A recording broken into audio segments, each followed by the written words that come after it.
Hello, guys, and welcome back to Decade Parade, episode 4 or 5. 4, yeah, 4. Getting there now. I feel like We're losing count already. I'm losing count. We've made so many. I'm losing count already. It seemed like such an age ago when we were doing episode 1. I know it feels like ages since the last one. It does to me, to be honest. Yeah. So episode 4. As usual, we're just going to be doing a quick. As usual, as you know, I am Liam.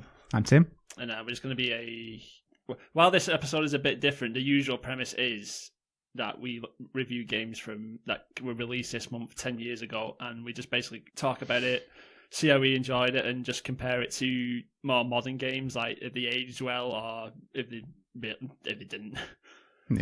Yeah, basically. But this month is going to be a bit different.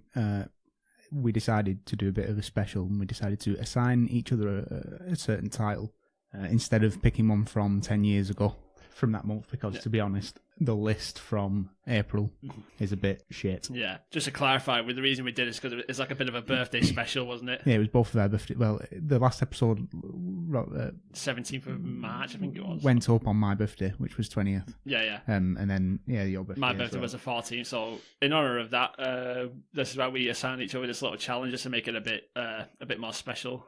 So as usual, we're just going to start off with a bit of, we're just going to slip into something a bit more casual and open up with a bit of more casual talk about what we've been up to for the last month or so, because it's almost been like, it feels like it's been a lot longer since our last episode this time. Yeah, we've been busy. That's why it's taken us so long. Well, yeah, there's been so much going on in both my and Tim's personal lives that getting around to do this has taken a bit longer than we originally thought it was.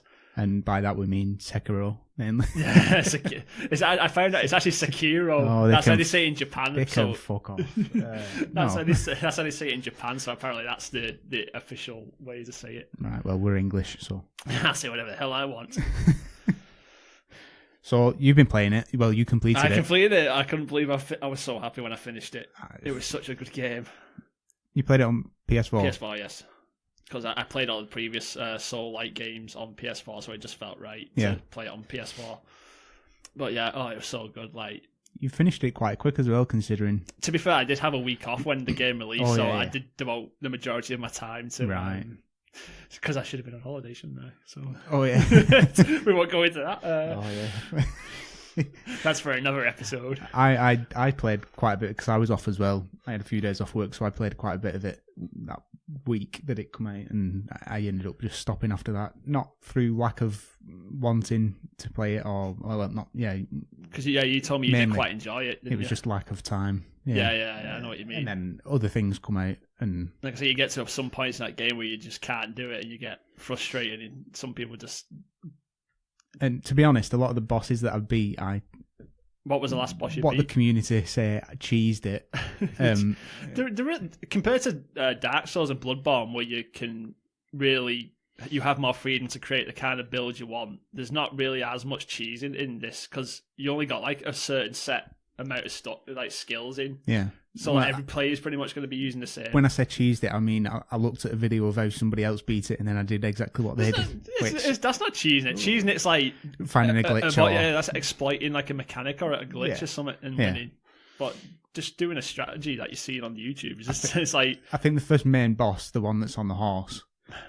I was absolutely dreading that because Do you play with English voices or? Japanese? I didn't for the 90% of what I played. No, I didn't. Did you Japanese voices? Yeah. Because that boss fight with English voice acting on is so funny. Is it? Because he does that big introduction when he comes out. Doesn't he? When he comes, because he says my name is I can't remember his name, whatever, blah blah blah. But when he comes out in English, he goes, "My name." He proper emphasises the name bit. Oh, I'm gonna have to search a video of that. I'll show you it later. It's so funny. There's been so many memes about it already. But yeah. So what's the last boss you actually got to that you can remember? I did the Raging Bull, which isn't that far. I know it's not that far at all. And then just after that bit, we go up the stairs, and then there's a guy at the top of the stairs, like it's a mini boss.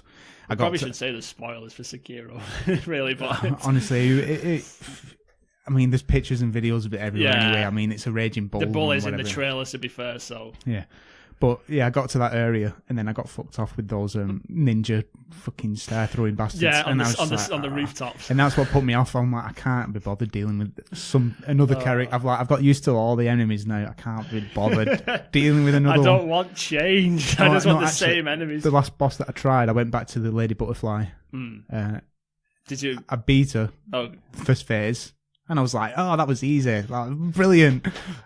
And then she comes back alive, and I was like, "Oh, you motherfucker!" Yeah, it's the best thing in Souls games with bosses that have two phases. Because first they die and the music stops, and the next thing you know, you hear the boss music again. I didn't even search any video for that one as well or anything. And I was I was so proud of myself. I absolutely battered her. Like, I think I died the first time, then I beat the first phase on my second try, which I was like, "Oh, well, that's not as bad as everyone's making out to be." And then she come back, and I was like, "Right, okay, that makes sense." There was a few bosses in that game that when I beat them, I was so happy, and Lady Butterfly was one of them. Yeah. The final boss was like the epitome of that feeling. I was so happy. Yeah. Because I messaged you when I beat him. I'm so happy.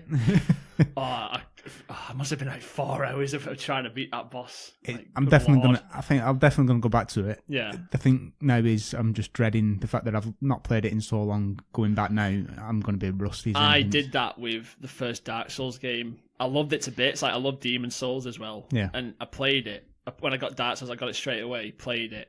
Did like a good chunk of it. I can't remember why I stopped playing it, but I did. But then I went back to it, and it's like trying to get back into a game that difficult. Yeah. Like when you've been away from it so long is challenging.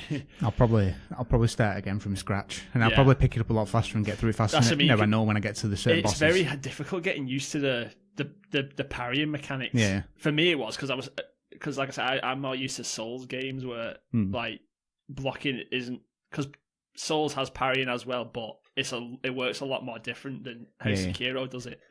And it's just I did the same going from Bloodborne to Dark Souls to Bloodborne, because Bloodborne's a lot more like focused on quick moving and being more offensive, whereas Dark Souls more about being defensive. So it's just that change. It's because you got so used to one thing. Yeah. Is it 60 frames on the PS4? No, just 30. In some areas, yes, but the majority of it fluctuates. Oh, right. But it never gets to a point where it's like slugging it or anything like that. I was playing on PC, and I couldn't imagine. I'm playing it thinking, because obviously the split-second reactions and parrying and all that, I'm like, I could not imagine playing this in 30 frames. No. It's definitely felt amazing. It does feel more than 30 frames most of the time. Yeah. I never had any trouble with it, apart from obviously just like the difficulty of the button. So yeah, that's enough of that. But yeah, Sekiro, what else did we do? I've been playing a bit of Dreams. You have, yes. Well, the early access, yes. I've not. The only bit of Dreams I played was what I played at EGX. So please do tell me. Well, this early access is practically just the toolkit, right? And then what people. So it's just something that lets you build your own stuff. Yeah, and there's no like already pre-made stuff on it. You can not from Media Molecule or the main game. You can play what people have made and published online, but apart from that's it. You have the tools, and you have all the tutorials as well, which are absolutely amazing. Like, the tutorials are brilliant. Oh, really? Yeah. I never really heard that about tutorials. Just because if you didn't do them, you wouldn't have a clue what you're doing. There is so much in that game. It's unbelievable. Really? Wow. What you can make in that, it's absolutely mind-blowing. I wish I had this when we was at college. Honestly, because the amount of time I would finish college if I did. Oh, the amount of time I would. I saw somebody the other day make a virtual lathe, which obviously, when we was at college, doing mechanical engineering and stuff, working on it would have been very handy. Yeah, I was like, wow, like, it just blew my mind. It was just such a simple thing where they put a spindle and then made it rotate on a thing, whatever, in the game. And then when you're editing, you can press play and pause the levels and whatnot. And then they picked a shape. You can add or subtract when you're editing and stuff. So then when they pressed play and it started spinning, they'd like attach the thing to the end of the spindle. Right. And then they was cutting from it as it was turning. Oh, nice. And it's such a simple thing, but I was like, to see it in a game, though, like, in such a way, literally a working lathe. I was like, it's fucking brilliant. But honestly, some of the things people have made, somebody's made Silent Hill 2, Silent Hill 2, the entire intro, I bet say like the full game. And it's literally indistinguishable from the original. Really? It's shocking. There was a Mario game on there, obviously, and I was like, oh, I'll play it, thinking, obviously, just see what it looks like. Some, cheap thing, yeah. It looks brilliant, but what amazed me more, it plays exactly like Mario. Like it felt like Mario, and you see all these knockoffs of Mario and stuff like that, and they never feel. There's a certain feel to Mario that no one ever seems to quite get, and it felt like Mario. Wow. It was, but yeah, it just needs the community behind it. Yeah, that's it. That's what makes a game like that really thrive. Somebody described it as it's going to be essentially a tech demo for people for games and stuff. Who want to make their own, who will eventually be like game designers and whatnot. That's a good way to look at it, yeah. Which is brilliant. Because just going back to like Little Big Planet, like some of the stuff people made, like just with that was amazing. On Dreams makes Little Big Planet look like child's play. Like little big shit. It literally makes it look like the most basic, just gash thing you could possibly imagine. So imagine, like you say, some of the things they made, especially Little Big Planet 3, where you could make top-down kind of stuff and all that. It just absolutely dwarfs anything that Little Big Planet could ever do. Wow. It's unbelievable. But I think the main thing with it as well, you don't have to make games. You don't have to make a full playable game. You can literally make props. You can make just music and sound effects and soundtracks that people can drag in and use in their games. You can make literal game mechanics. It's that sounds pretty cool. The tutorial of the logic system, I was like, all right, I'll try this one. I was doing it, and then there's like drop downs. You pick certain things, and then it like pops open as like a bubble bar like across the top of the screen. And there was like a big row of stuff anyway, and I thought, oh, well, that's a lot. And then I clicked on one, and then that expanded to like 3 times the length. And I thought, how do you even learn all of what this is? Like, there's microchips and all kinds of different. I imagine it does take some learning. Yeah, it's beyond belief. Like it's beyond a full-time job to be able to learn everything that's in that. Really? Yeah, it's really amazing what they've done. A look-see. It's £25 if you get it on early access, and then you get the full game at the end of it. How much do you reckon it'll be with full release? Probably about. Well, if you buy it early access now, you get the full game for nothing. Fair enough. It just gets like upgraded. Yeah. I imagine when it comes out, it's going to be just a normal £50, £40, whatever. Yeah. Or $60. Good old shit for our American listeners. But it's absolutely worth it. Even if you just want to play other people's stuff, it's still... That is usually what I ended up doing in Little Big Planet. I very rarely made my own stuff, and even when I did, it was terrible. I tried making this book, Stormlight Archive. There's like blades in that called the Shared Blades and stuff, and there's a set of them, and I thought, I'll start making them. Oh man, I spent about 4 hours on it, and I had a wonky looking handle, and that was it. The most ambitious thing I tried making, I think it was Little Big Planet 2, is I tried remaking. Do you remember Resistance 2? That do you remember when you fight that giant chimera? Yeah. That giant one, and you're on like the rooftops in the city. Yeah. I tried making like a obviously a 2D, because it was Little Big Planet 2. That's all you had, like a side runner. Yeah.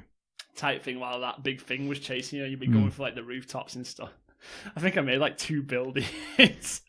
And that was it. And I feel like I think I put that much stuff in it that I feel like with just them 2 buildings, it filled up like the capacity of what you can make. So I was like, oh, never mind then. I think that's one of the big problems with Dreams is it's got the same kind of fill bars. Yeah, but it's got different ones. Which is fair enough, because you can't put too much in. It's got different ones though for music, like detail and graphics and stuff. Oh, right. And then it's got one for like actual Little Big content. Planet was just like one whole thing. Yeah. So there are ways around it, because there's certain points where you can like add detail or remove detail, and it makes it go a bit fuzzier and whatnot. So if there's stuff like way off in the distance that's like a backdrop or whatever, you can obviously lose the detail on that, and you gain quite a bit back. People have been doing some clever things to actually manipulate it, and so the amount of content that's on YouTube now of people doing their own tutorials for stuff, it's going to be massive. It's not going to be massive. It's going to have a very dedicated community. Yeah, but that's that. You do see like when a game has like in terms like when people make mods, like when it's got like a really good modding tool. Like take Skyrim for example. I feel like Bethesda once said like, yeah, Skyrim's so good that it's still got so many like so many thousands of players still playing it on PC and stuff like that. It's not because of that. It's because the modding's that good. Oh yeah, like people make loads of stuff for it. Yeah, I mean, there's practically like set games of mods built into Skyrim. Stuff like that's that. not even like I go on Skyrim, like the community page on Steam. You see like 120 odd thousand players like still playing it. It's like wow, like all that just from mods and people and developers say like mods aren't that important. It's like mods are like one of the biggest. Like alongside like a good like online and stuff like multiplayer, like mods are like the thing that I mean. Do you remember when Just Cause 3 when it finally got a multiplayer co-op thing? Yeah. When that came out, the freaking sales for Just Cause 3 skyrocketed straight back to the top. Yeah. So mods really do make or break a game, I reckon. Tell that to Sony. Sony, if you're listening to this, Right, so anyway, I think we'll crack on from that's it, isn't it? Really, that's all we've been doing the past month. Well, what else has been out this month? Like you've started playing Days Gone as well. Oh yeah, shit. Literally the past 2 days. Yeah, it's good. Is it? It's. I've heard it's nothing mind blowing, but it's pretty. That's the problem. I feel like that's a big summary of like the majority of games. The reviews seem so negative on it. Yeah. If it had Star Wars on the title, yeah, it'd be getting 9s and 10s. Star Wars does absolutely nothing innovative or new, or it sticks to the same format, but it's good. That doesn't mean it's a bad thing. No, a game does not have to be like genre defining to be good, to enjoy it. It doesn't have to be. I should have used that segue for later on. But... well, yeah, I figured I said that. But no, I'm actually really there's a bit at the beginning where it feels a bit janky, like the bike feels a bit heavy and it like slides around a bit and it's a bit weird. But once you get used to it, there's a few upgrades that you can do, obviously to adding a new engine and stuff to your bike, and it adds like a top speed and all that. It starts to feel a bit better, but it's Far Cry. It's Far like Cry. A third person with zombies in kind of like a Mad Max setting, like Last of Us Mad Max kind of setting. Yeah, that's it.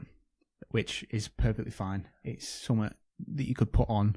Not really think about too much. The story is actually quite good. There are a few janky bits, to be honest. Like the cutscenes, it like just fades to black and then it pops up in a different area. Like instead of being quite flowing. Yeah. But that happens about 3 or 4 times in some cutscenes. Oh, does it? Like there's a couple, like about 10 seconds, then it drops out and then comes back in the next place, and then the acting, everything's brilliant. The way it's constructed is a bit janky, and it's just little things, the polish that we expect from Sony first party games and whatnot.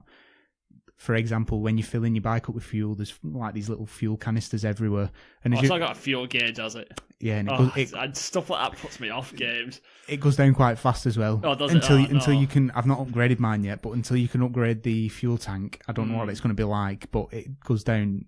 To be fair, there's a lot of fuel things everywhere, so it's not a problem. It's not a massive burden. I feel like it's the same in the Mad Max game for like such a desolated like. You have to repair your bike all the time as well. Oh really? You collect scrap as you're running around, and then there's like a percentage when you walk up to your bike that shows on the side, like a HUD type thing. Right. And then you just hold circle, that repairs your bike or fills it up with fuel and whatnot. It's not a massive thing.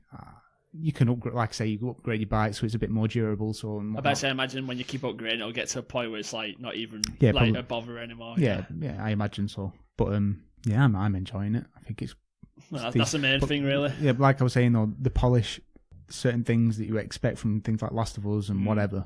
When you're filling your bike up with the canister, like you've got to jump on your bike straight away if you're still holding the canister. For example, if it was Naughty Dog and it was Last of Us, they'd put in an animation in there where you'd put the canister down and then you'd climb on the bike.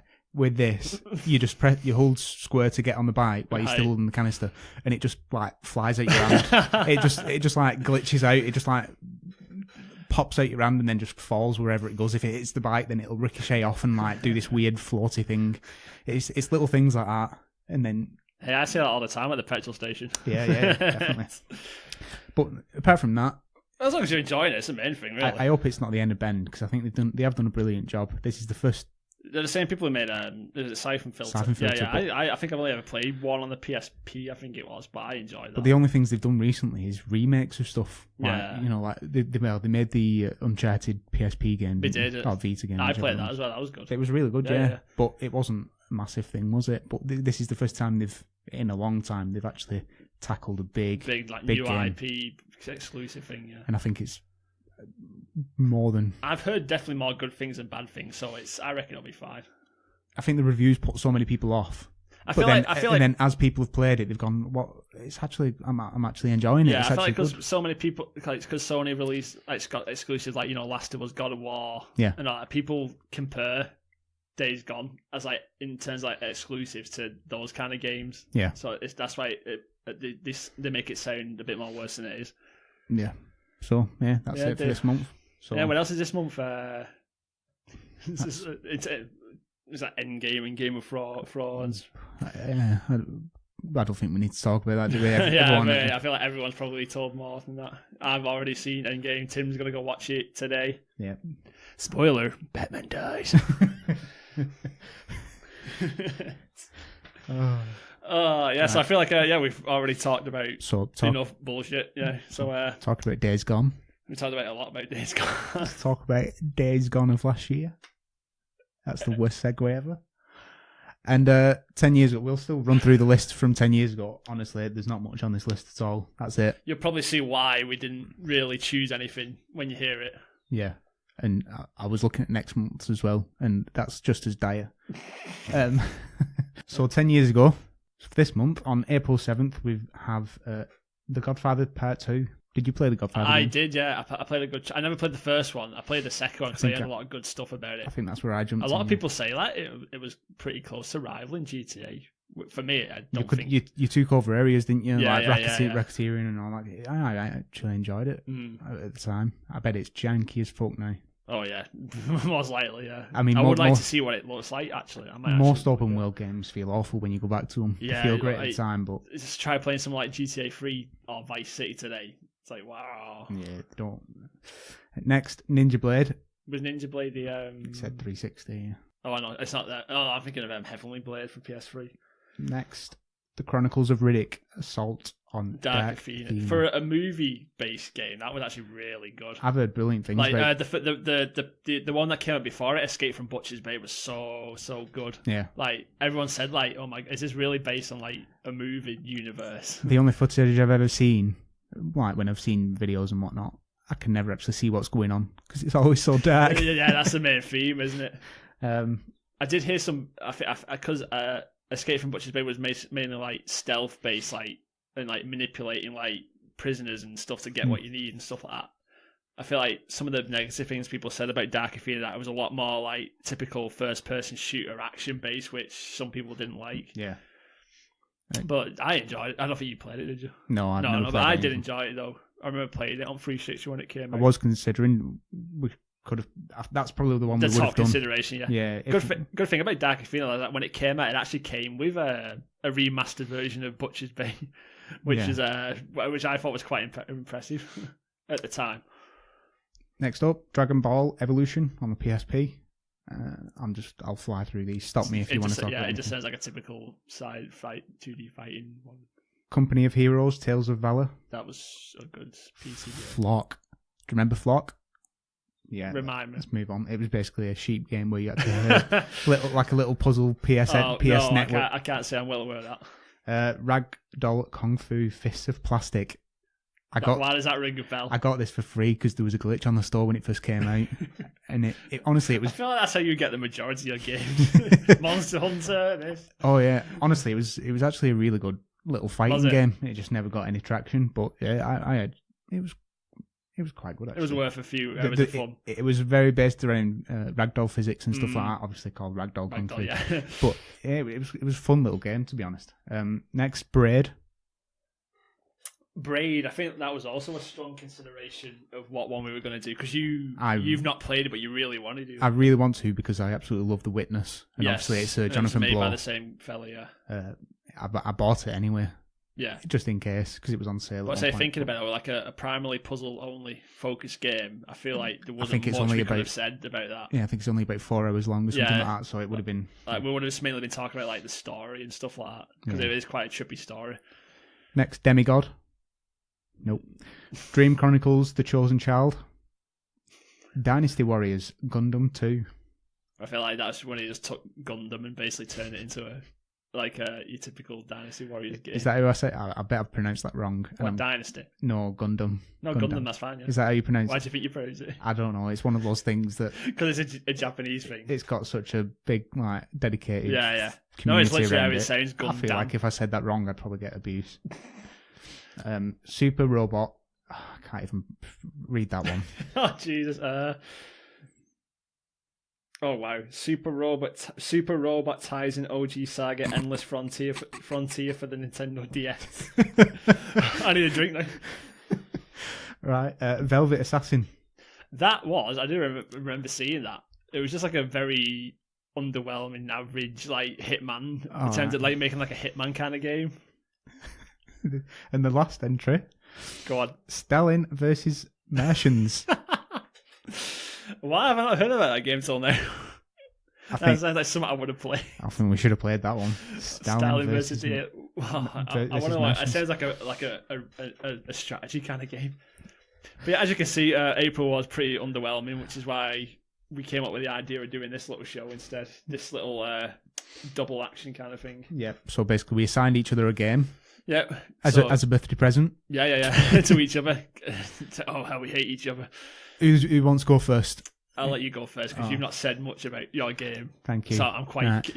You're just waiting to rip into it. Right. He's smacking his lips, folks. I'm excited. So you told me to play Star Wars Jedi Knight. Jedi Outcast. It is a mouthful. Jedi Knight 2, technically. Jedi Outcast. Yes. Fantastic name. It was. It is a lot of name. Unnecessary words. So I'll start right at the top. In terms of performance, I think the only real place people are going to play this, if they ever go back to it, is PC, innit? Yes. I mean, it was on GameCube. It was, yeah, but... Did it come to not 360, did it come to the original Xbox after? I think it did, yes. But I don't think it was ever on a PlayStation platform. No. It was only Xbox and PC. So the main place to play this is PC. Yeah. What an absolute shit show to get running. The aspect ratio doesn't even support, 16:9. Yeah. The majority of it I played in windowed. Because it was just easier. Honestly, it was just easier. I had to go to so many forums to find out what people's settings were in the config files. Yeah. All kinds of shit like that. The resolution didn't even support anything modern. There was no 1080. There wasn't even 720. Bearing in mind, when you first started playing it, you were playing on Steam, weren't you? I bought Steam version and a GOG version. Yeah. And I've played between both. I played it at work on GOG. Just for convenience, and I played with a mouse and keyboard, and then I played it at home on Steam just because the controller would work through Steam, so I had to. Got used to it in the end. It wasn't the end of the world, that, to be honest. Once there was plenty of people's configurations. Yeah. Obviously, it's quite a popular game still, isn't it? It is, yeah. So, that's why I recommended it.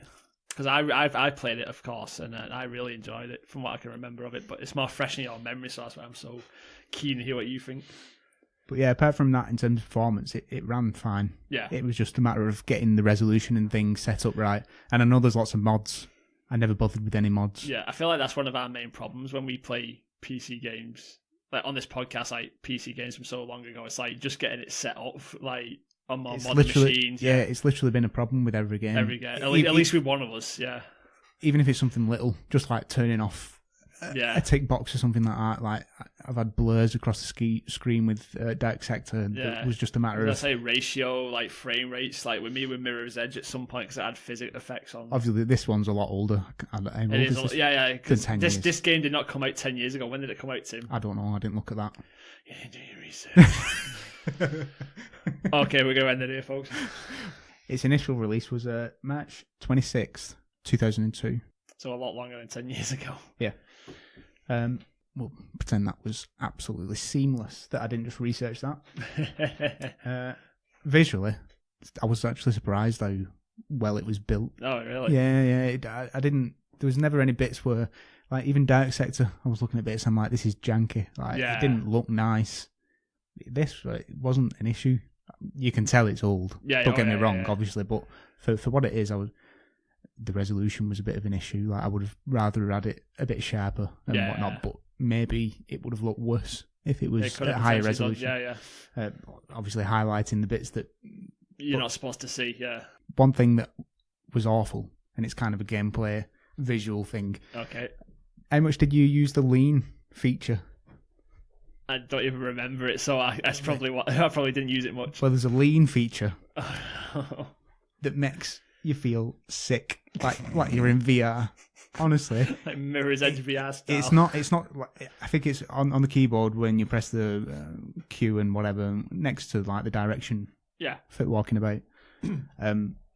It's those two, and when you press them by accident or you hold I can't remember exactly what button it was, but you move when you're aiming and whatnot. Right. And the way it leans, it's not smooth. It just kind of snaps to certain degrees. Right. I'm trying to picture what you mean. Until you get like so you're at like looking straight up at 90 degrees, and then you want to go to whatever. Lean. It like snaps at certain points. Oh right. So it's It's not a smooth lean. It's just like you just goes. So if you picture like a clock hand like ticking away, kind of but a lot less degrees. Yeah. Right, and it just looks but it did it so quick, it made you feel sick, and there was no way of like controlling it. It was just an awful feature that shouldn't have ever been put into that game whatsoever. But there's not much to write home about the visuals. Like, there's some nice effects with the lightsaber later in the game, which is what I feel like most people ended up using by the end. Yeah, like the lightsaber, like sparks flying off and all that. Yeah, that's definitely where they put most of the focus. Obviously, a lot of it's grey when you're on ships and whatnot, and all that. Well, even in the movies, it's sort of like clean white, dirty, like dirty halls. It's what you expect from a game that old. Yeah. It's just copy and paste of pant walls and panels and textures and stuff like that. It's like proper like old day Doom game style, which fits Star Wars. Yeah, it does, because like we said, it's mainly it's like clean halls and like boring buildings in Star Wars, on ships especially. But yeah, that's it really for visuals. There's not much to like character designs, anything like that. Oh yeah, you just reminded me. one of the best things is the actual voice animations when they're speaking. Some of the faces the main guy, the main protagonist, Kyle Katarn, pulls when he like cracks a joke or something's funny said. Again, there's no like smooth transition. Not that I'm expecting it, but like he'll go from like a dead straight face to like an instant like pop, like smile, and it's the worst. I tried taking some screenshots and I couldn't get them. Is it like Max Payne's face from the first Max Payne? Yeah, like a proper smirk on his face. Exactly like that. Exactly. I can't remember. It might be because but a lot less detailed. It might be because I love the game so much that I think, because I played it a long time ago, but it might be because I love the game so much that I can't remember stuff like this. So that's why it's good to hear it from you. There's basically 3 face presets. There's normal straight face, there's smile, and then there's frown. frown. Which is brilliant. It's literally just a sad mouth, and then his eyes just go like droop a little bit, and it looks like he's taking the piss. Like when someone's doing a sad, frowny, sarcastic face. Yeah, that's what it looks like. And it just made me laugh every time. So it sort of kills the serious vibes of some moments. Oh yeah, absolutely. But for the rest of the story though, it's Star Wars. Yeah, it's just typical Jedi versus evil. Pretty much, as we said before, it's probably the only Star Wars game that feels like a Star Wars game. Yeah, that's a reason why a lot of people still play it. I'm not the biggest Star Wars fan. I like them, don't get me wrong, and I only watched them all, the actual films, when the new trilogy come up. Oh really? Yeah, wow. I'd never bothered with them before that, but I thought, I may as well give it a go. You do really like Rogue One, though, don't you? Yeah. I enjoyed Rogue One a lot more than the proper trilogy. Oh yeah, I've always said any Star Wars story that doesn't focus around Jedi or the Sith is always the better ones. Yeah, I've not watched Solo yet. Have you not? No, I've got it. Solo's good. I'm ready for watch, but I've not watched it yet. But back to this, it's pretty much a run-of-the-mill Star Wars story. The only thing that's different that I think makes it stand out is the main protagonist again, Carl.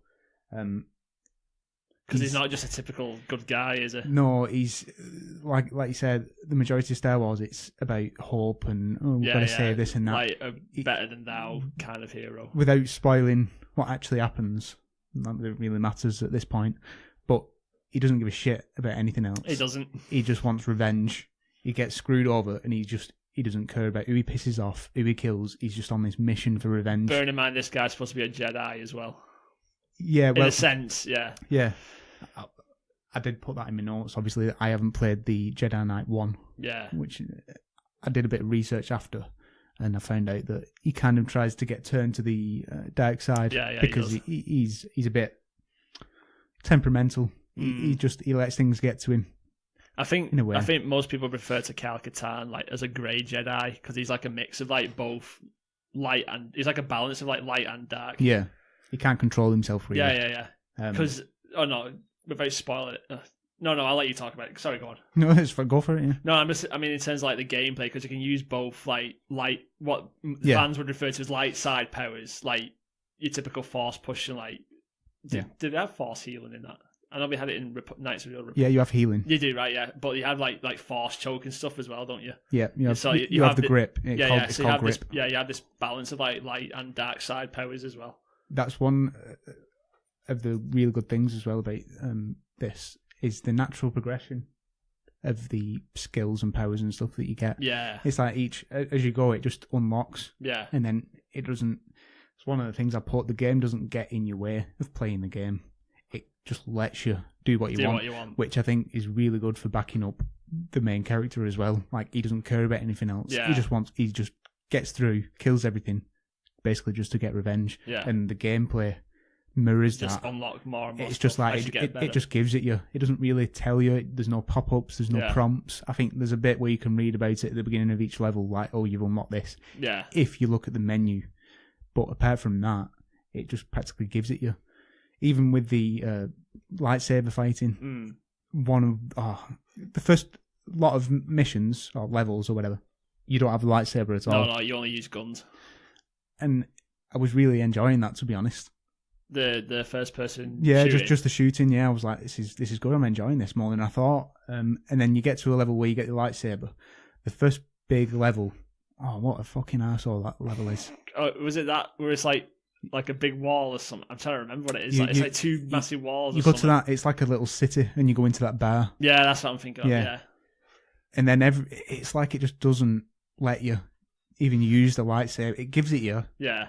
But then it's kind of like telling you not to bother. You practically have to go back to using your guns. But then it's like, well, what's the point? Because there's so many enemies around everywhere, and you're so weak at that point. Like I say, your natural progression later in the game. It kind of just gives you more skills and whatever. You don't even realise it. By the end of the game, you're fucking flying about with this lightsaber and bouncing off everything. It does feel so good by the end. And you ricochet, like, reflecting all the bullets. Like, I said bullets. The best thing about in that game is when you fight other lightsaber users. Yeah. Like, the one that stands out to me the most is when you fight that girl on top of that, like, I think it's like a launch pad or something. Yeah, where the ship is, yeah. Yeah. That bit always stood out to me as, like, the best bit. I think that's one of the first ones that you come across where you fight someone with a lightsaber, I think. Or is there ones before that? I think there's ones before that, yeah. But I think that's one of the main big ones, isn't it? Yeah, that moment. That's when she tells you that what was her name again? Kyle Katarn's love interest. Jan. Jan, yes, when he tells her Jan's still alive. But yeah, it feels great. Like I said, there's not much else to say in terms of story. It's practically your run-of-the-mill Star Wars story, apart from his motives. The sequel felt perfectly fine by itself. Yeah. I didn't feel the need to know anything else. It started and all that. It was fine. That's it, really. So if you did enjoy that, I would recommend keep going and play that Jedi Academy. I've heard. Yeah, the lightsaber combat that is a lot more fine and tuned up. Really? People say I've seen a lot of people saying that Outcast is better. People say, from what I've seen, people say in terms of story, Outcast is better, but in terms of sheer, at least in terms of lightsaber gameplay, Jedi Academy is better. I was actually watching a video and they was talking about the comparison between the two, and I was actually thinking I'll probably go back and play the next one because I watched a video where they were discussing the two, which one was better. And I was like, oh, they practically just stole the Outcast and then just tweaked it from what this guy was saying. Oh. So, yeah. But the actual levels, I thought were a bit shit in terms of direction. In terms of not being able to figure out where to you go. Right. On one hand, it's good. If you've got plenty of time and whatever, but I was trying to blast through this. as we usually do. Yeah, leave it till the last minute and then blast as through we do. So I was like, I need to just go.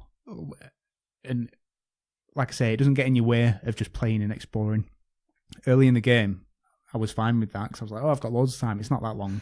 I think it ended up taking me about 14, 15 hours to finish this game, honestly. Probably a bit longer. Yeah. But they're massive. The actual levels, some of them are massive. There's loads to explore, which is brilliant. But when you actually want to just go, sometimes it was a nightmare. The autosave, well, I say autosave, there is no autosave. So early in the game, the amount of times that you die and then you go right back to the beginning of the level, because obviously there was nobody proper autosaving back then. Yeah. That pissed me off a few times. So I just got into the habit of just smashing the quick save button every single time, a little battle. Quick save. But it started saving it as separate files. So when I looked, because I was transferring save files from my work PC to at home when I was going to and from. I think I ended up with a list that was just absolutely massive. You always find that with PC games. There's just like so many, like especially today, there's like so many auto save files, quick save files, manual save files. Yeah, but it doesn't take. It just keeps all of them. I remember that it was the same when I played Witcher 3 on PC. It's just loads. I couldn't remember which one was my proper continuation one. To be honest, I think that's everything I've got to say about it. A few of the things, like grenades, were awful. God, I remember grenades. you throw them and they just like bouncy balls and they just come flying back to you. What did we say? There was another game that we've talked about that had something similar. I think it was Fear 2, wasn't it? Yeah, the grenades are like bouncy balls. But yeah, I mean, to be honest, if you're playing this and using grenades instead of the lightsaber anyway, which is the big point, yeah. If you're into Star Wars and you've never played this and you want a good Star Wars game, I'd say absolutely play it. Coming from someone who's not really that big of a Star Wars fan or anything like that, I still absolutely, I really enjoyed it. Yeah, that's good. Good, I'm glad. I feel like after even with cheats, I feel like after the Knights of the Old Republic series, I feel like the Jedi Outcast series is the next best thing. Yeah, definitely. Like just for the lightsaber combat alone. Yeah, I really enjoyed it. Yeah, so that's good. So, what in terms of similar games, could you think of anything? No. Is there not much like it? Is that a good thing? Yeah. I mean, what else has lightsabers? That's the main focus of the combat in this game. Yeah. Other than like the prequel and the sequel, Jedi Academy. I mean, I can't really say for any others. I think I played a tiny bit of Force Unleashed. That's more of like a hacky slashy God of War, like Devil May Cry kind of game, though. Yeah. This thing is, I think it's Battlefront 2. You know, when they introduced, they might have had it in the first Battlefront, but you know, not the Battlefront 2 that came out years ago. I mean, like the more recent ones. Yeah. I can't remember if they had it in the first one, but I know in Battlefront 2 they had the heroes. Yeah. And obviously when you're playing as some lightsaber users, I played that for a bit. I don't know, just playing as a lightsaber user felt so... You just felt so slow moving about, and like when you were swinging your lightsaber. That's what's so good about this one, is how fast and flow everything is, especially towards the later parts of the game. Like I say, you fly around with that lightsaber and you're fighting a good 4 or 5, 6 other like Jedi. I remember there's a bit, I think it was before the final boss, where you're in a room and you fight where you're just in a room. I think you fight 3 Dark Jedis. I think one's got like, oh no, that might be in Jedi Academy actually, because in Jedi Academy you get to, because in Jedi Outcast you only get the one lightsaber, don't you? Yeah. In Jedi Academy you get you can choose between using a lightsaber, 2 lightsabers, or one of them, you know, the double-sided lightsabers. I do apologise. I'm thinking of a moment from Jedi Academy instead. Shows me I fucking know. I'll let you off, considering it's been years, best part 15 years or something. I think I played them like 2007, 2008. Christ. Right. So for me, it was like 10 years ago. So that's Star Wars. So yeah, that's 2 your thumbs part up. of the thing. 2 thumbs up, yeah. Out of 5 thumbs. 4 if you include mine. Yep. But yeah, overall you did enjoy it. Yeah, that's good. I'm glad you enjoyed it, because it was my recommendation. Like I said, when I first got the lightsaber, that first mission, I did put down in my notes, downhill. Gameplay downhill. I was like, oh, this is a nightmare. But once you get used to the lightsaber and you start getting a bit more power behind you, it definitely feels great. It's like going back to what we were saying about Sekiro. Like at first, it feels, because you're not used to anything. It's like you get so frustrated, but as you get used to it, it's like, oh, it's so good. Yeah, brilliant. So moving on to you anyway. Now that we got that out of the way, let's get to the important thing, my review. So yeah, Tim, what he chose for me in this little episode is a personal favourite of his. I think it's actually your all-time favourite game. Yeah, it flips between this and Monkey Island 3, which is exactly. Not surprising because they're both very, very similar. Same genre and same developers, yeah. Pretty much the exact same game. So yeah, what Tim chose for me is a little... What did you just say? What Tim chose for me was a little game called Grim Fandango. It was a point-and-click game that I feel like way back then, because the game was released in 1998, so I think back then that was the time when point-and-click games was very massive. It was the equivalent of like how first-person shooters was the game of all games in like a few years ago when it was like all Call of Duty and stuff like that. Yeah, I mean, a lot of the big games, big critically acclaimed, like you said, Grim Fandango, Monkey Island was big. Yeah. They were all like the big, like well-reviewed stuff. Broken Sword. Yeah, Broken Sword. There was loads. There was absolutely loads. Day of the Tentacle and all that. Because they were all primarily for PC, weren't they? So the nature of point and click, it's literally in the name. It's like you need a mouse to play it. Yep. At least back then. Obviously, because you've got point and click games on consoles these days, but the gameplay works so well with like the PC. And I think back then, like obviously, 1998 would have been like PlayStation and stuff like that. Would have been something like that. Yeah. I don't think PlayStation, the first PlayStation, could have done well with a point and click. Really, I can't think about it. I can't think of any. I think Broken. Because you think about it, the analog sticks wasn't really a thing with the first PlayStation until they released the extra. But at first, you only just had a D-pad. Can you imagine trying to move around like a cursor with a D-pad? No. I don't even want to think about it. But yeah, as I said, the Grim Fandango was released in 1998, which it came out to pretty much universal acclaim. Really, I don't think there was anyone who hated it at all back then. No, it got non-stop like reviews of like 9 out of 10, 10 out of 10. Yeah. Some people even called it like, even say it's like the greatest game of all time to them. Tim being one, I'm looking at one right now. But yeah, despite being having such great reviews and stuff, it actually did not do very well sales wise, unfortunately. Yeah, no, twats. Uncultured swines. Uncultured swines. You don't know what they've got. Which unfortunately, because the sales weren't very good, that is what made LucasArts change its priorities from making point and click games to what did they move on to? I don't know, because I've only really known them really for point and click games, and then going on to more like just mainly Star Wars focused. Yeah, I was going to say obviously they made a lot of Star Wars focused stuff, pod racing. Yeah. I feel like that was actually the priority shift after point and click games. So yeah, which is a real shame because having played it myself, and obviously I don't think you need to hear any more in terms of opinion on it because it's just nothing but good things. But having recently played it is a shame because it is a really, really good game. Like, there's not. What can I say about the gameplay that you? I mean, there's not much you can say really. It's a point and click. It's a point and click game. What did you play it on? PC. PC. Yeah. The remastered version is available. What did you play? The remastered or the original? The remastered. All right, I was going to say. Okay. I feel like the difference between the remastered and the original, apart from obviously like the better like resolution and stuff like that they fixed a lot of like bugs and stuff from the first game, which if you wanted fixed for the original game, you had to get like specially like fan-made patches and stuff like that. Yeah, I feel like that's what messed me over the first time when you gave me your original copy of Grim Fandango. Yeah, I think that's what messed me up. It was that was many years ago. It was when we were in college. Yeah, it was. So this has been going on for a long time. I finally forced him into play. Which is a shame because I didn't actually complete it, but we'll get into that. But yeah, it was that part when you're in that forest with Mortis. I know exactly. I knew it before I even give you this. Like as soon as I give you this game to play, I knew that would be the bit that you get stuck on. No, it wasn't because I was stuck. I remember something happened. Oh. It was like I can't remember. It was a glitch or something happened that made me erase my save or something. But I just stopped playing after because I didn't want to go through everything again. Let's focus on gameplay, how it works first. So yeah, it's point and click. It's pretty standard stuff.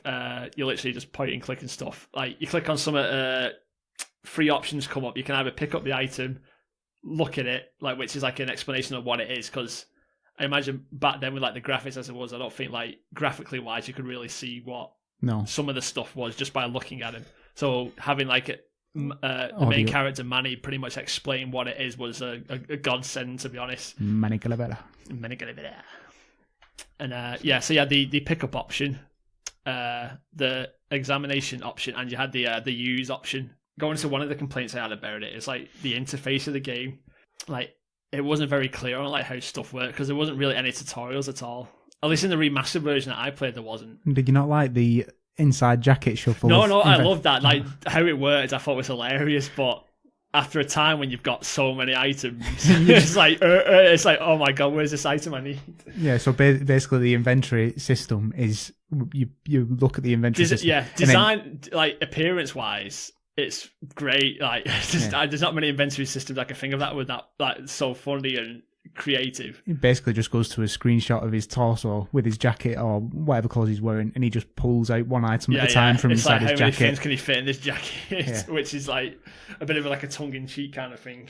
Yeah, at first, this is only a problem really at the first, because like, as I said, like you had them three options when you click on an item. It never really explained what either of them did, so you had to kind of figure it out for yourself. That's only a minor thing, because obviously once you knew what each one did, then that was it. Like I figured it out in like the first like 10 minutes, like how it all works. But in terms of like, but bear in mind this was now when I've played a fair few point and click games, so I knew it like obviously straight away like how it would generally work. But for someone, especially back then in 1998, where point and click games were, I don't think like a lot of people would have played them, especially considering sale wise how Grim Fandango did. Yeah, like it might not have been as easy for. It was well ahead of its time. It was. Oh, in terms of like the things I'm going to talk about, like it really was. But yeah, as I said, there's not really much I can talk about gameplay wise. That's pretty much it. You can talk to characters, or you have that examination option again, when it pretty much gives you like a little insight. Manny's insight on like who the character is and stuff, which helps. But apart from that, gameplay wise, I think that's about it really. Yep.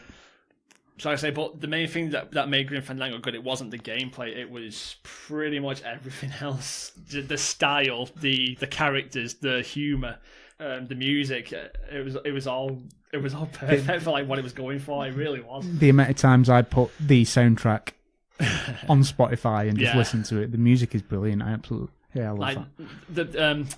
The thing that I loved the most, like design wise, was like obviously you've got like the game majority takes place in the land of the dead, and you have all like your typical like 3D models of like they're all, because it's in the land of the dead. All the majority of the characters are all dead skeletons basically, but you do have some other characters that are like different looking like monsters, aren't they? Yep. Yeah, like which diversifies it a bit. Yeah. But the design choice I like the most is when you went to the land of the living, and the people alive were made up like, how did you describe it? Like a mosaic, like when people do ransom notes where they cut out letters. Yeah. Imagine that where somebody's made with like people. With people. Yeah. So you just had like, you could see the head, but you had like cutouts for like eyes and like mouths and like like even the clothes and stuff as well. And the animation of the faces were just different cutouts. Yeah, of different faces, just constantly changing, like still cutouts. Like there was nothing like 3D or anything to them. It was literally 2D cutouts. Yeah, and I loved that. Like it helped tell apart the different worlds so well in like such a funny, like, I'm gonna say believable way, and like for like what they were going for, like that was probably like the design choice I really enjoyed the most, like style wise. But yeah, the main style with the game is they went for a sort of like it does say they went for like an Aztec kind of like belief, like how like Day of the Dead, blah blah blah blah. Literally like the Mexican like festival. The Mexican festival kind of thing.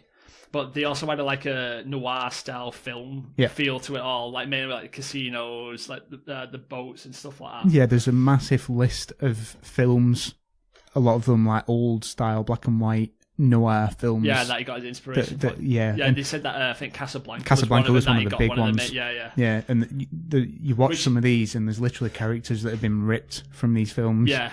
In a good way, not like a rip-off, but you can tell like they're directly influenced by them. There's a massive, I think there's one called Chinatown something in Chinatown or something like that, and that's an old like noir style black and white. Yeah, but yeah, there's loads, and he's been well open with Tim Schafer. Oh yeah, with where he's got his influences he never from. hides like where he got his inspirations and stuff from, like with anything. Like even when he talked about like Brutal Legend, like another game he made, like he talked about like heavy metal covers, like just like all the artworky stuff like that. I'd say another one of the high points is like just the characters themselves. Like another thing that added to the believability, like this whole Land of the Dead scenario that I thought is that every character had like a different like accent and like from like all over the parts of the world. It gave the sense of like the idea like this really was where everyone came when they died. Even though some of the levels weren't massive, like there were so many different characters, like different accents. So Manny was would you say it's Spanish or like Mexican? He's like Mexican. Yeah, I'm not going to say same thing, but like same language.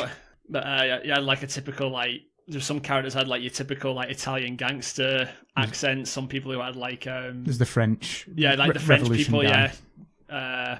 And there's is it Eva or Ava, the secretary? Yeah. She had like a typical like Brooklyn American like secretary voice, New Jersey voice. Yeah, it all really came together and helped you give the sense of like this really was like the underworld where everyone came. But like I said, another thing that added to just how unique each and every character was. Like even ones that you really only had to talk to for like. Just to get one thing from, and then you never talk to them again. Like they were so memorable because of just like quips and lines and that they said. Who's your favourite character? Glottis. Every time, like he's brilliant. Like just some of the stuff he comes out with. Like I was saying to you before, like the bit where he gets that VIP pass to go to the high rollers lounge so he can start gambling it because he developed a gambling problem over the year that he was in. Yeah. Making the casino. And just where you're walking around the bottom of the high rollers, and you can just hear Glottis like up above, just yelling things. Like some of the stuff he comes out with. My favourite bit from is when he right at the beginning where he's explaining the engine, like the car that he's going to make, and he's going wow, wow, wow, wow, wow, wow, wow, wow. Yeah, he's like going off on a big rant of what he's going to do like to this car. Like that bit in the forest where he pretty much rips his own ass out. Oh yeah, and then you give it back to him, and he's like no, it's like no, be good to Hard's good. Yeah, he's brilliant, absolutely brilliant. Like some of the stuff, oh man. So in terms of puzzles and stuff. Are there any that you've got really stuck on? The one that I remember the most is it was during year 2. Just bear in mind, like the story, it's spread out over 4 years. Not real time. Not real time, obviously. I should probably explain a bit about the story before I go any further. It focuses on like there's a character called Manny. What's his second name? Is it Calavera? Calavera, that's it. Sorry. So there's a character, Manny Calavera. He starts off in like an agency that focuses on getting the recently departed, seeing how they did well in life. So whether they were a good person or a bad, I feel like I'm talking about the good place here. It is similar themed, isn't it? He's practically the Grim Reaper. If there was like an agency of it's kind of like cheered up, and it makes him look like he's a travel agent. Yeah. He's a travel agent from the land of the living to the land of the dead. He is like a traveling salesman, but he's also a Grim Reaper. That's how you initially see him, isn't it? He's got like his Grim Reaper type, but he's just on stilts. It's basically making it look like the Grim Reaper. That's it. That's what he actually does. He's a glorified like salesman. Yeah, from the transition to the living to the dead. But that is the idea. It's like a competition between these different agents, like who can get what is it, premium clients, like who they can sell like the best thing to, and the best thing people can get is it's like the number 9 train where it would take you from where you start off to what's the place where they're all trying to get to. Can't remember now. Like basically their salvation, basically. But if you did bad in life, you would basically be made to walk, and that would take 4 years to get there. Yeah. But if you were really good and you got this train, it would only take 4 minutes to get there. Yeah, something like that. And there's like a lot of different ones in between. Like you can get like a car or like a boat, or a coach. But the best one is this number 9 train. And Manny, through a bit of manipulation of his own, Manny comes across what was her name? Is it Mella or Mera? How is it? Mesh or something? Yeah. I began with an M. Basically, he comes across a woman that who did really, really, really good in her life, and she would have been. She should have been on the train, basically, and that was his client. But I can't remember. He made a mistake or something, didn't he? Yeah, he missed something on her file. So going back to the business salesman, description, he would get these recently departed into his office, and he would look up on a computer their life, basically. Yeah. He'd calculate it all, and it would come up at the end how bad they did and what he should sell to them, basically. But for some reason, despite how good this, I'm just going to call it Mera to make it easier. Basically, whatever this, there's probably so many angry Grim Fandango fans. I can't believe I can't remember. I know, that's a disappointment. But yeah, basically, when he finally got Mera, even though she should have been on the train for some reason, it was basically saying that she should walk, basically. So when you try to go and sort it out, when you came back, you found out she left on her own, and that's when you get contacted by the Revolution people. Yeah, and that's when you find out that the what's the business you work for called now? It's like LD. Department of the Dead. That's it, the Department of the Dead. You basically find out that they're corrupted, really. They manipulate things to benefit the people higher up and stuff like that. So you basically get tasked with basically going out yourself and finding the girl to basically set things right. So that's how the 4-year journey we were talking about starts. So it's pretty much 4 different scenarios how they break it up, isn't it? Yeah. So you've got chapters, basically. Yeah, basically. So you go. So the first chapter is going from a city into a forest, and eventually get into a harbour where you're hoping to come across Mera when she finally gets there. But over the course of the year, you turn that little cafe into a big casino. Yeah. And then it goes from this casino harbour type scenario to where you get onto a boat because at the beginning of the year you see Mera getting onto a boat with what's that guy called? Domino. Domino, yeah. Domino's he was working along. He's in the next office. Yeah. He was the one who kept getting given all the premium stuff. He got gifted all the best clients. All the best stuff. So yeah, he was He's like your rival. Yeah. Jock style typical slick punching bags and stuff like that kind of guy. So you basically see she gets ferried away on a boat, and because you don't have a boat, the second part, just this year 2 basically focuses around trying to get onto this old, it's like a tugboat, storage boat. So you finally do this and that, you finally get on it, and that's when it takes you into another year later, and once again he's turned this boat into a massive, he's pretty good at making stuff successful, isn't it, over the course of a year. But yeah, unfortunately, I can't speak any further than that because I didn't actually complete the game, and I'll get into that why I didn't do that. But story-wise, that's as far as I can say. I basically, your boat gets shipwrecked, you end up underwater, which a little tidbit when you leave Manny standing there long enough, he pulls out a cigarette and starts smoking it. Yeah. But on the underwater bit, he pulls it out and just smokes it normally. It's oh, okay. But yeah, that's as far as I got story-wise, unfortunately, which goes into another problem I had with the game is that don't you fucking dare. Tim was going to say nothing but good things. But it's not just Grim Fandango, it's all point and click games from that time. Is that I feel like the solution to every problem is very trial and error. Oh yeah. I don't feel like there's enough clues to make you realise that this item should work on that item. So for the most part, my gameplay experience was finding something that I could interact with and trying every item on it and hoping I get lucky. Literally just a process of elimination. That's it, yeah. That was one of the biggest areas for me, unfortunately.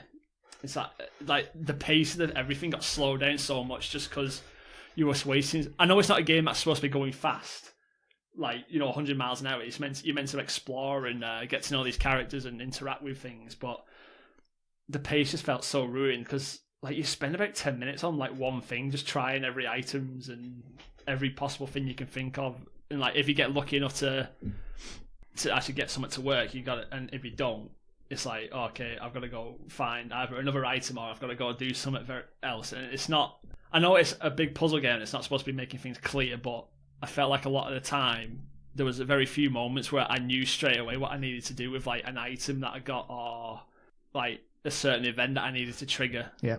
But again, that was the nature of the game, so I can't fault it too much. But for me, it could have been a bit more direct and like what you need to do.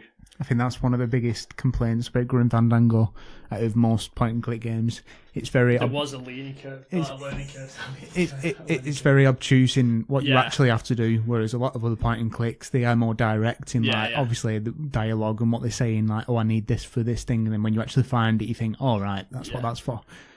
Grim Fandango is very much figure it out for yourself. Yeah. But at the same time, it's a point-and-click game. Yeah. So, like you said, it's literally just a process of elimination a lot of the time, which I don't mind. The thing is, there are a lot of puzzles in Grim Fandango, though, that do require actual, like, for example, early on when you're in the forest with the wheelbarrow on the pipes, you actually have to look at, the pistons at the top. Moving, and you have to line them up and stuff like that. So a lot of other point and clicks never did anything like that. Yeah. They never, like, you look at Broken Sword. Yeah. A lot of that wasn't even, it was just a artwork backdrop, and then everything else was just point and click. Yeah. Usual mechanics of inventory and combining and just using things on stuff. Never really had anything like that. It was one of the first to do what it was doing. What it did, yeah. An actual rendered 3D world type feeling. Same with Monkey Island. Monkey Island 4 was the first one that actually had a working, like, rendered world. Yeah. Monkey Island 3 was same again, just backdrop, artwork, and then everything, like the characters and stuff, were rendered in front of it. Yeah. But yeah, that is mainly the reason why I never got around to finishing it, because I didn't want to use a walkthrough to complete the game. I'm not going to lie, there was, I think, 2 or 3 moments I did use a walkthrough because I felt like I tried everything. Like, I felt like which bits? One bit I can remember off the top of my head, it was during year 2 when you go into the kitchen of the High Rollers Lounge, and you've got to trap that waiter in the pantry. Yeah, you lock him in with your safe. It's like a time based. Yeah, I didn't know what to do from there, but apparently you've got to, because Glottis drinks the all that wine from that barrel, and then you've got to climb up this ladder and, like, use a can opener on the barrel, and then you've got to climb into it, and then you get rolled down into this bit. It's like I didn't for the most part, until Glottis interacted with the barrel, I didn't even realise I could do anything with it. Yeah. Or I was supposed to. That's another thing as well, like the camera angles. Like, at some points, the way they were positioned, it didn't show. Did you play with tank controls or with what controls? Tank controls. What do you mean? You played the remastered, so I don't think the tank controls are on by default. I'm not too sure how well what the original did. It's one of the big issues was it used tank controls, which is literally like, imagine a tank. Yeah. That's how it controlled. Well, and as you move it, kind of fit right. Yeah, to actually walk about, and when it transitions between camera angles, because obviously it's like Resident Evil, for example, it's just a fixed camera at a point of a room, and then you walk around. That was one of the big problems as it transitioned. Yeah. If you were still pointing in a direction, because of the different camera angle, it'd change. Yeah. You wouldn't keep walking in. That was one of the big problems. There was actually a trophy on the PlayStation when they remastered it. You had to complete the whole game with tank controls. Which I absolutely did, of course. Of course. You planned it, didn't you? Of course I did. Within like 2 days or something. And that's dedication, folks. And that was 2 playthroughs, because I didn't realise the tank controls one was a thing until I completed it. Oh, really? And I was like, well, I'm fucking doing that. So, yeah, I played the whole thing again. But yeah, in terms of the camera angles, just the way they were positioned, there was like some doors that you could go through, but because of the way the camera was positioned, you could only literally see a tiny portion of the door. So you didn't really recognise it, that it was even like a door at first, for me anyway. So again, I'm just left wandering around, wondering what I'm supposed to do next, until I finally get to the point where I'm just running my mouse over everything, hoping like the interact symbol will come up. And then I finally run over like this tiny part of a door that I can see, and I see the arrow to move on. I'm like, oh shit, I didn't know that was a door. Mm-hmm. So it's just camera angles. Like, it wasn't a major issue, don't get me wrong, I'm making it sound worse than it is, but it was just some moments like that where the camera angles could have worked better, I thought. Yeah, that, like I said, it was more my prideful nature that prevented me from finishing the game, because I could have quite easily, we were talking before about how we try and rush through these games to try and get it done in time. I could have quite easily have just pulled out a walkthrough and blasted through it in about, 5-6 hours, maybe less than that. Yeah, easy. Yeah, I'd say. I could have quite easily done that, but I felt like that would have just ruined the entire game for me. Like, I'm not gonna lie though, I've said a lot of bad things about the puzzles, but the times when I actually figured out stuff myself, what to do, it was so satisfying. Yeah, it really was. It was like, oh, I can't believe I'm actually smart. It's like I'm not dumb. A completely different comparison, but it's like Sekiro and all that. Like once you finally do something, it's the reward. It is. It's like, and if you use a walkthrough, you completely take that away. It is like for a game like Grim Fandango, especially. Don't get me wrong. I used the walkthrough when I played the remastered one because I completely forgot one of the bits in the forest where you've got to stick that pole in the ground at the right point because there's like a secret hatch that opens up and you got to stick this. Oh yeah, I only figured that bit out by accident. Oh yeah, so many people have a problem with that. Yeah, and I got to that bit when I was playing the remaster and it had been years since I played it and I was like, I can't remember for the life of me what to do here, so I used the walkthrough. I think that was actually another bit I looked up on the walkthrough. There was that bit, the fire beavers bit. Another bit as well. I've actually still got my original copy of Grim Fandango, and I drew on the inside of the box one puzzle because I thought when I was a kid I played this literally all the time, over and over and over, and I always forgot. You know when you've got to print the ticket for the cat races. There's like horse horse races. Date, yeah. The day that you've got to print this phony ticket, you get this dodgy ticket printer. You've got to print a phony ticket so you can get whatever, and you've got to print it with a certain date on. And I could never remember the date. I think it's like a Tuesday, something or other, and I wrote that on the inside of my box. That's another thing. But yeah, apart from that, I think they're the two big ones that I always got stuck on. Which coming for you is saying something. I think so. I probably used a lot more of a walkthrough when I was a kid than I remember.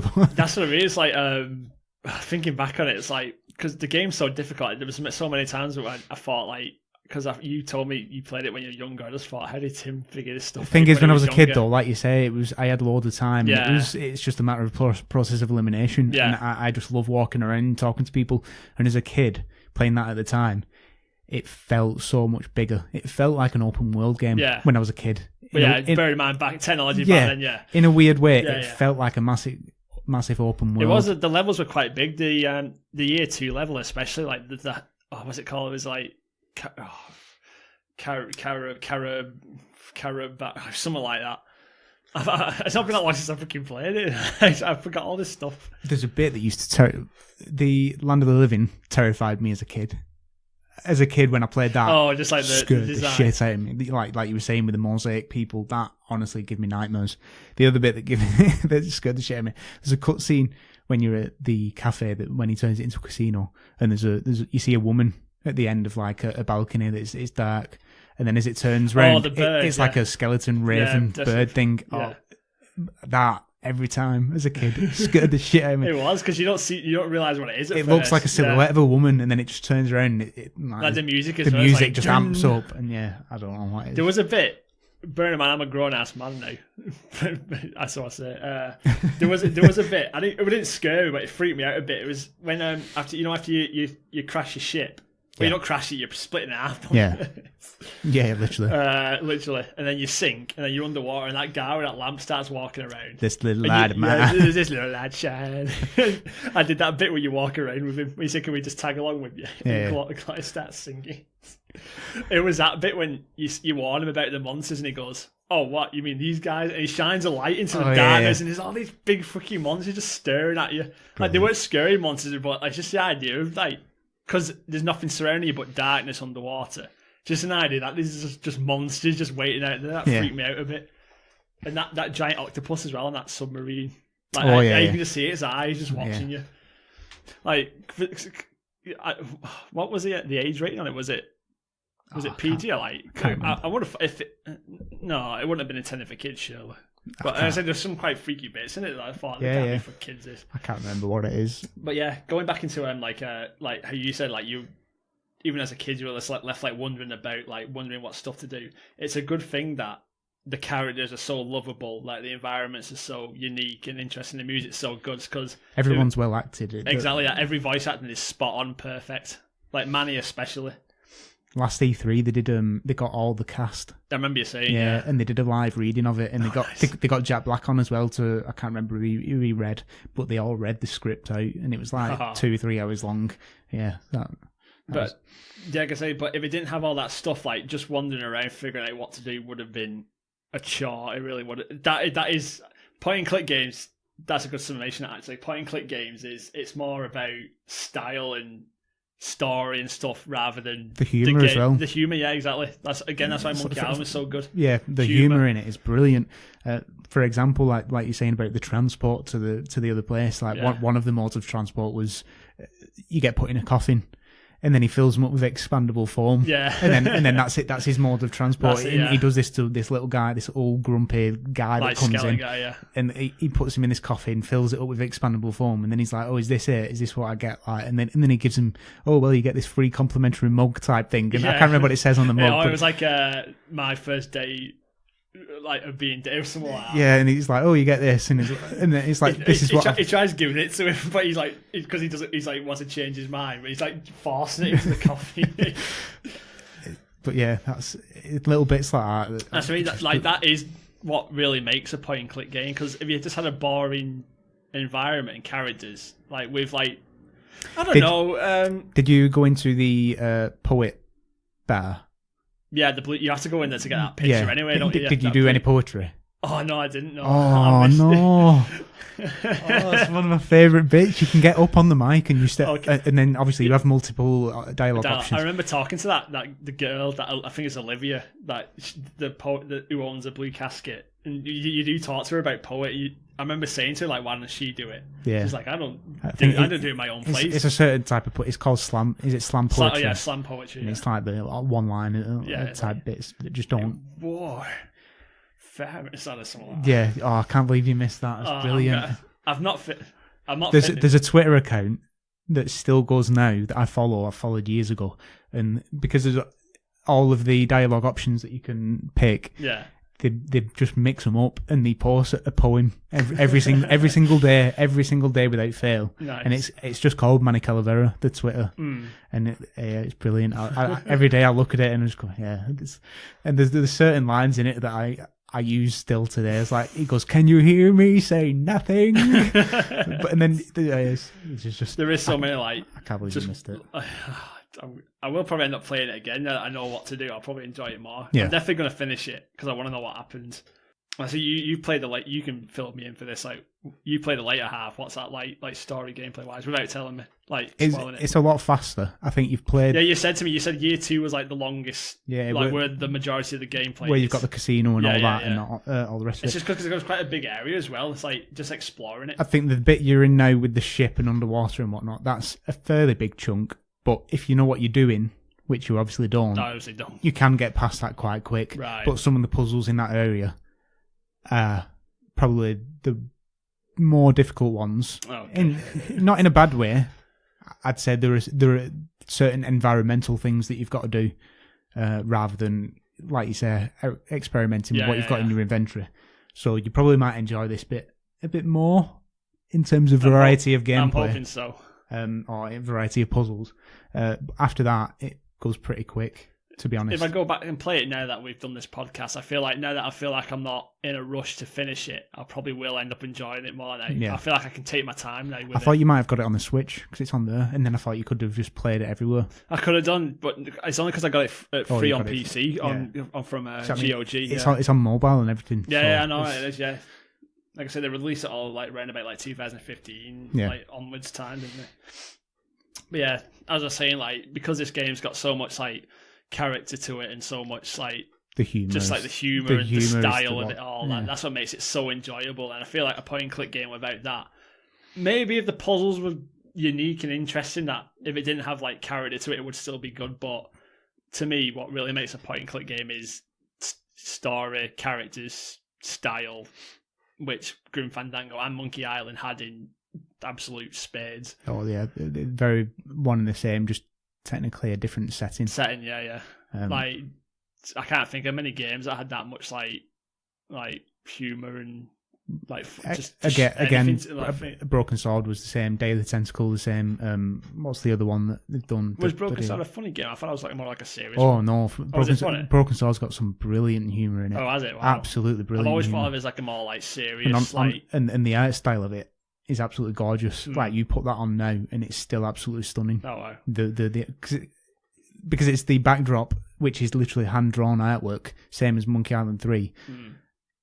And the remasters of Monkey Island 1 and 2, it just still stands up. Wow. The detail in the Broken Sword artwork is gorgeous. It really is. And they changed it in a couple of the later games, and I think 3 and 4, I think they changed. Might just be 4 actually. But then they've released 5 a few years back, and they went back to the original where it was artwork in the back, and then you're rummaging around and whatnot. And Broken Sword 5 is brilliant as well, which is a more recent one, if you're into that. Yeah. Yeah, I think that's about as much as I can say about Grim Fandango. Is there anything else you feel like I've not talked about or mentioned? No, I mean, obviously there's a story that you've not finished. Yeah, that I've not finished. I couldn't quite... I got to part 3 at least out of 4. I don't think you've got much left to do, to be honest. Like I said, you're in the quicker parts of the game. You've done the big chunk. I will probably finish it, and I'll probably talk about it we'll next come podcast, back to it. like during our casual catch-up kind of thing. Yeah, we'll come back to that. Yeah, definitely. But you might come back and say, "What an absolute waste of space." So Grim Fandango, I'm like Grim Fuck, that's lovely. But yeah, I feel like what I can sum up this game with is that knowing you the way I do, and having played this game, I understand where this came from. Where this man in front of me came from. I don't know whether that's a positive or a negative. You just called the game essentially repetitive and process of elimination. And ugly and not ugly. But you like its style, so I'll take that. No, it's literally all down to the gameplay, but it's not bad because that's the nature of the game. I knew that's what I was getting into, so I can't really... How many balloon animals did you make? I made... for anyone who's played... I think I made every single one of them. For anyone who's played it knows exactly what I'm talking about. It's like dead worms in there. You got a dead worm. It's just a balloon that's not been blown. Again, that's the humour in it. Like there's a bit right at the beginning. You go to that his clown outside, and he does like balloon animals and stuff. Sarcastic as well. And then it gives you the dialogue options of can you make this? Can you make that? Can you make a cat? Can you make a dog? Or whatever. And then there's one option: can you make a dead worm? Or can you make a worm? Whatever it is. Yeah. And he literally just gives you just a balloon that's not even inflated. Even done anything to it. Oh, it's just things like that really make you. Which actually, it just makes it more memorable. Which actually comes in really handy as for one of the puzzles. Yes, it did. Yeah, with that filling it up with that stuff that you used to fill that coffin with. Yeah, it's the expandable Again, form. another thing when I figured out, it was like, how the frig was meant know that straight away. There were so many times I said that. How is anyone supposed to figure this out? So you're definitely going to finish it? Yes. Which I feel like with previous games, if I never got around to finishing them, if I hadn't played before, I probably would not have done. Like, I feel like I would have just played them for the sake of the podcast, and even if I didn't finish it, it would have been like... Will you ever go to any other point-and-click games after this? I do want to... Monkey Island-wise, I've played the first one and the second one. Right, there is more than that, isn't there? Not counting the Telltale ones. Was there a third one? 3, 4. Yeah, that's what I mean, there's a lot more. And then 5 is the Telltale one. Right, so I only play 3 and 4, which I've been meaning to play 3 do for so long. Is the best. The best one. And now you've played Grim. There's a bit of an Easter egg in 3. I mean, it's just a tiny visual thing. It's not like, but now you played that, you'll see that, and you'll be like, oh, that's funny. But yeah, 3's my favourite. Yeah. Absolutely, it's brilliant. 4 is really good. There's some great humour in it, but the whole design of it changed. Like I say, it went to a 3D rendered everything rather than artwork backdrop, and then you roam around it. But it's still, they're all brilliant. Yeah, I do really want to play them. But it's just getting around to doing it. It's life as usual. They've all been added to Steam recently as well. Yeah, GOG as Finally. well. Finally. Yeah, I feel like that's covered up. I enjoyed it. It's like, I'll say that I loved it. It's like, if it was just the nature of the gameplay that... I'm not going to say I didn't dislike it. It just annoyed me from time to time. But again, I understand because it's how point-and-click games work. Especially back then. Yeah. But overall, I loved it. I can see why it's one of your, well, fluctuating between your favourite. I mean, of all time. I completely understand. It's my personal favourite game of all time. Yeah.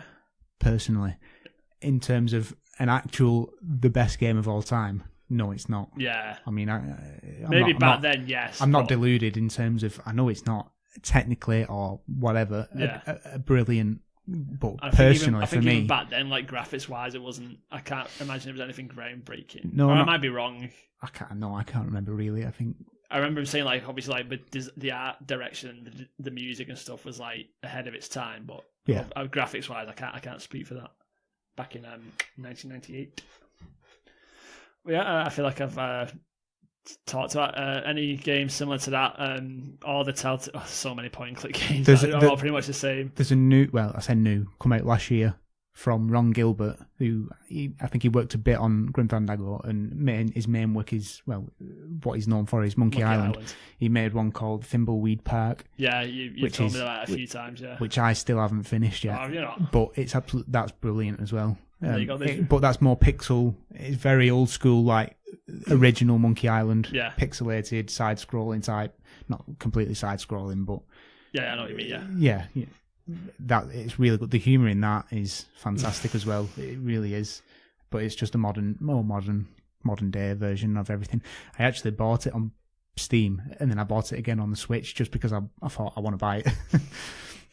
So I think I might start it again from scratch. And the only problem with that is on PC you released an add-on which was like 99p. Right. And there's a clown in it called Ransom the Clown, something like that. And he swears all the time, like all the time. Right. And it's all beeped out in the game. And this 99p add-on removes all the beeps and he swears. And then somebody asked him saying, is there any chance of this coming to consoles, Switch or PlayStation, whatever? And he said no. He said it's just a Steam thing. They won't get it past certification for the consoles and whatnot, which is a shame. Oh, that'd be funny. But yeah, there's also an option in Thimbleweed Park for if you have your toilet roll with the roll out or in, and it's literally a tick box.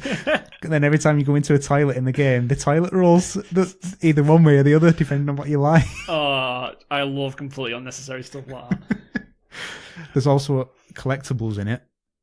As you're walking around, there's like a white pixel, and then you go over to it, you can pick it up, and it's literally just a speck of dust, and you just collect all these specks of dust as you walk. Yeah, there's just little things like that. It's brilliant. But yeah, similar games to that is any point and click game you can think of. Monkey Island, Thimbleweed Park, as Tim just said. The Telltale games, it's more story, like point and click kind of thing than it is puzzle based, isn't it? Yeah, Telltale did a brilliant job on Monkey Island 5 they did. I played the first episode of it, and I don't know why I didn't carry on with it. This was before they did Walking Dead or anything like that. Yeah, Walking Dead, Wolf Among Us. It was practically like playing Monkey Island 4, just literally the next one. They did an absolutely fantastic job, and then they went to Walking Dead, and that felt like such a backstep. It was like there was more story focused for Telltale. Yeah. And seeing what they could do with Monkey Island 5. And obviously now we know they've shut down because they just crammed too much in. They did. Of the same format. The engine never updated. It was always the same gameplay. They took on too much stuff. That's what confuses me more about what they did. They must have had the engine to make Monkey Island 5, which was like a run-of-the-mill point and click. You could actually move around the environment properly. That's why I'm saying Walking Dead felt like a backstep. It felt like the wrong way. Yeah. And then to never go back and use the Monkey Island, whatever they used for Monkey Island.